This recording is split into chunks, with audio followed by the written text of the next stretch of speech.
جس عورت کو خدا نے ایمان کی نعمت بخشی ہو وہ جان تو دے دے گی مگر برائی کے نزدیک نہیں جائے گی۔ وہ جان تو دے دے گی مگر گناہ کے قریب نہیں جائے گی۔ ایک بادشاہ نے اپنے اونچے محل سے نظر دوڑائی تو نیچے ایک مکان میں اسے خوبصورت عورت نظر آئی۔ یہ عورت بڑی ہی حسین و جمیل تھی، خوبصورت تھی۔ اللہ نے بڑے ہی حسن سے نواز رکھا تھا۔ یہ عورت جتنی زیادہ خوبصورت تھی اس سے کہیں زیادہ نیک سیرت بھی تھی۔ اللہ کی ولیہ تھی، محبوبہ تھی، متقی پرہیزگار تھی، پاک دامن عورت تھی۔ بادشاہ نے جیسے ہی اس عورت کے حسن کو دیکھا، نشیلی آنکھوں کو دیکھا تو دیکھتے ہی فدا ہو بیٹھا، دیکھتے ہی بے قرار ہو بیٹھا۔ پہلے تو بادشاہ نے اس پاک دامن عورت کی طرف خط بھیجے، پیغام بھیجے، اپنے پیار کا اظہار کیا، اپنی محبت کا اظہار کیا کہ میں آپ سے محبت کرتا ہوں، پیار کرتا ہوں، عشق کر بیٹھا ہوں، لہٰذا میں تجھے اپنانا چاہتا ہوں۔ اس پاک دامن عورت کے پاس بادشاہ کے کافی خط آئے، پیغام آئے۔ جب اس پاک دامن عورت نے بادشاہ کی طرف کوئی توجہ نہ کی تو بادشاہ کو غصہ آیا۔ بادشاہ نے کہا اس سرکش عورت کو اٹھا کر میرے پاس لے آؤ۔ وزیر گئے، اس پاک دامن عورت کو زبردستی سے اٹھا لائے۔ بادشاہ کے کمرے کے اندر یہ پاک دامن عورت آ گئی۔ بادشاہ نے کہا دروازے سارے بند کر دو۔ دروازے بھی بند کر دیے۔ اب بادشاہ نے اپنی نفسانی جذبات کا اظہار کرتے ہوئے کہا اے حسن کی ملکہ، اے شہزادی، میں تیرے حسن کے در کا بھکاری ہوں۔ تیری ان نشیلی آنکھوں میں نے اپنی نیند کھو دی، میں نے اپنا چین کھو دیا، میں نے اپنا قرار کھو دیا۔ جب بادشاہ نے اپنی نفسانی جذبات کا اظہار کیا تو اس پاک دامن عورت نے کہا بادشاہ سلامت، یہ آپ کیا کہہ رہے ہیں؟ میں فقیر، تو بادشاہ۔ اور بادشاہ کہاں، گدھا کہاں؟ بادشاہ یہ آپ کیا کہہ رہے ہیں؟ اور بھلا بادشاہوں کا فقیروں سے کیا کام؟ بادشاہ نے کہا تو حسن کی شہزادی، میں تیرے حسن کے در کا بھکاری، تو دنیا کی جتنی دولت مانگتی ہے مانگ لے، میں تجھے حاصل کرنا چاہتا ہوں۔ ہے اوپر سے فرشتوں کی نظر اس پاک دامن عورت کی طرف ہے کہ آج پاک دامن عورت، اللہ کی ولیہ، اللہ کی محبوبہ، متقی پرہیزگار عورت کس راستے کی طرف جاتی ہے؟ یہ عورت دولت کی طرف جاتی ہے، یہ عورت گناہ کر کے بادشاہ کی طرف جاتی ہے، نفسانی خواہشات کی طرف جاتی ہے، یا اللہ کی محبت کی طرف جاتی ہے؟ دو راستے ہیں۔ فرشتوں کی نظر اس پاک دامن عورت کی طرف ہے۔ بادشاہ نے کہا اے حسن کی ملکہ، میں تجھ پہ قربان، میں فدا، دنیا کی جتنی دولت مانگنا چاہتی ہے مانگ لے، لیکن خدا کے لیے آج میرے آگے انکار مت کرنا۔ جب بادشاہ نے کہا اے حسن کے ملکہ، میں تیری ان نشیلی آنکھوں پہ فدا ہو بیٹھا ہوں، ان نشیلی آنکھوں نے میرا چین کھو دیا، میرا قرار کھو دیا۔ یہ سن کر اس اللہ کی نیک بندی نے کہا، پاک دامن عورت نے کہا بادشاہ آپ سلامت رہیں، آپ تا قیامت رہیں، آپ ذرا صبر کریں، مجھے اجازت دیں، میں دوسرے کمرے میں جا کر خود کو سنوار کے آؤں، میں خود کو مزید خوبصورت بنا کے آؤں، میں اپنی ان نشیلی آنکھوں کو مزید خوبصورت بنا کے آؤں۔ بادشاہ نے کہا ٹھیک ہے جائیں۔ یہ اللہ کی نیک بندی جب دوسرے کمرے میں گئی، دوسرے کمرے میں جاتے ہی اس پاک دامن عورت نے چھری اٹھائی۔ جو آنکھیں بادشاہ کو پسند تھیں، جن آنکھوں نے بادشاہ کو بے قرار کر رکھا تھا، اس اللہ کی نیک بندی نے چھری ماری، دونوں آنکھیں نکال کے اپنی تلی پہ رکھی، بادشاہ کے سامنے آ گئی۔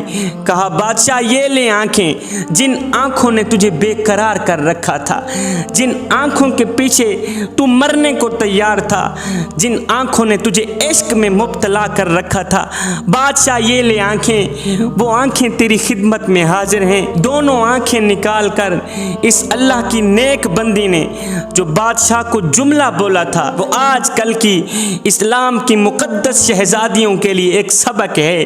دونوں آنکھیں نکال کر بادشاہ کو کہنے لگی، بادشاہ مجھے ان آنکھوں کی ضرورت ہی نہیں ہے جو مجھے میرے اللہ کی محبت سے دور کر دے، جو اللہ کے عشق سے دور کر دے۔ مجھے ان آنکھوں کی ضرورت ہی کیا ہے جو مجھے گناہ کی طرف لے جائیں، جو مجھے اللہ کی نافرمانی کی طرف لے جائیں، جو مجھے دنیا کی دولت کی طرف لے جائیں، جو مجھے شیطان کی طرف لے جائیں، جو مجھے جہنم کی طرف لے جائیں۔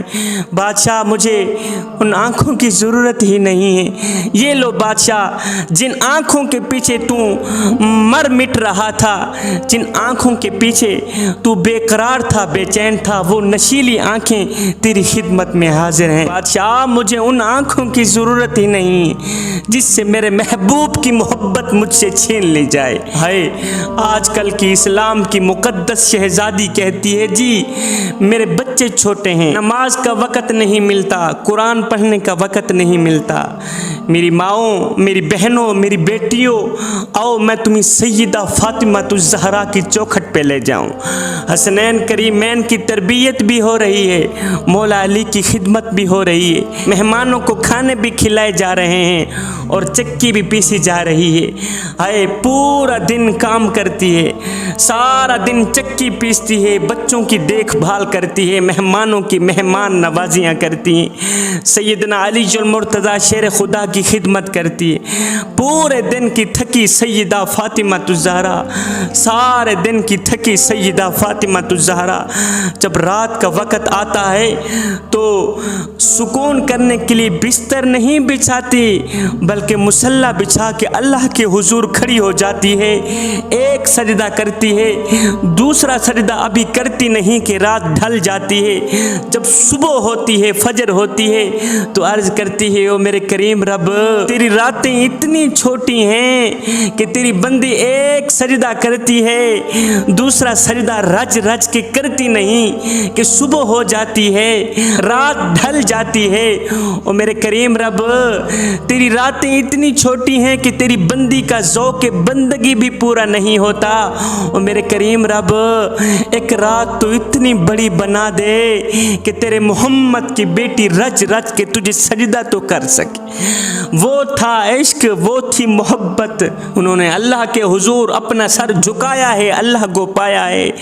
جوانوں، رب کو پانے کی کوشش کرو، اور جب رب تمہارا ہو گیا تو پھر سب تمہارا ہو گیا۔ اور سنو میری ماؤں، میری بہنوں، میری بیٹیوں، اللہ کے عشق میں، اللہ کی محبت میں ایک وہ مقام بھی آتا ہے کہ دعا تو رہی بڑی دور کی بات، انسان صرف سوچتا ہے اللہ پوری کر دیتا ہے۔ جوانو اور نادانو، جب تم اپنی بہن کی شادی کرتے ہو، جب تم اپنی بیٹی کی شادی کرتے ہو تو اسے خالی ہاتھ رخصت کیوں کرتے ہو؟ اور نادانو، 20 سال جس بیٹی نے تمہاری خدمت کی، جب اس کی رخصتی کی باری آئی تو تم نے اس بیٹی کو خالی ہاتھ رخصت کر دیا۔ شاہ جی یہ آپ کیا کہہ رہے ہیں؟ الحمدللہ ہم نے تو اپنی بیٹی کو سب کچھ دیا ہے، زمین میں سے حصہ دیا ہے، جائیداد دی ہے، دولت دی ہے، پیسہ دیا ہے، سونا دیا ہے، زیور دیے ہیں، ہم نے تو سب کچھ دیا۔ میاں تو نے سب کچھ دیا، تو نے زمین کا ٹکڑا بھی دے دیا، تم نے دولت بھی دے دی، تم نے جائیداد بھی دے دی، تم نے زیور بھی دے دیے، تم نے سونا بھی دے دیا، سر سے لے کر پاؤں تک بیٹی کو سونے سے لاد دیا، اور تم نے سب کچھ دے دیا۔ یہ بتاؤ اپنی بیٹی کو اللہ کی محبت بھی دی ہے یا نہیں دی؟ اور اپنی بیٹی کو اللہ کا تعلق بھی دیا ہے یا نہیں دیا؟ اپنی بیٹی کو اللہ کا پیار بھی دیا ہے یا نہیں دیا؟ اور خوف خدا بھی دیا ہے یا نہیں دیا؟ اپنی بیٹی کو اچھا کردار بھی دیا ہے یا نہیں دیا؟ اپنی بیٹی کو اچھا اخلاق بھی دیا ہے یا نہیں دیا؟ جوانوں، اپنی بہن کو، اپنی بیٹی کو چاہے جتنا سونا دے دو، چاہے جتنی جائیداد دے دو، چاہے جتنا جہیز دے دو، اگر تم نے اپنی بیٹی کو اچھا اخلاق نہیں دیا تو کچھ بھی نہیں دیا۔ اگر تم نے اپنی بیٹی کو اللہ کا پیار نہیں دیا تو کچھ نہیں دیا.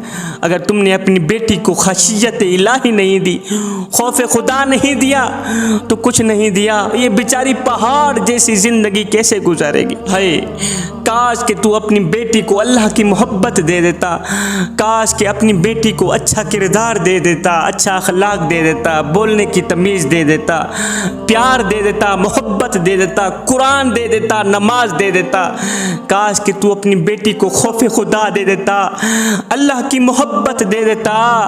تو جب آپ کی بیٹی پہ کوئی برا وقت آتا, کوئی غموں کا وقت آتا, تکلیف کا وقت آتا, تو تیری بیٹی تیرا سر کھانے نہ آتی بلکہ اپنے گھر میں مصلی بچھاتی, اللہ کے حضور کھڑی ہو جاتی, رو رو کر اپنے دکھڑے مالک کو سناتی, اپنی فریاد مدینے کے تاجدار کو سناتی.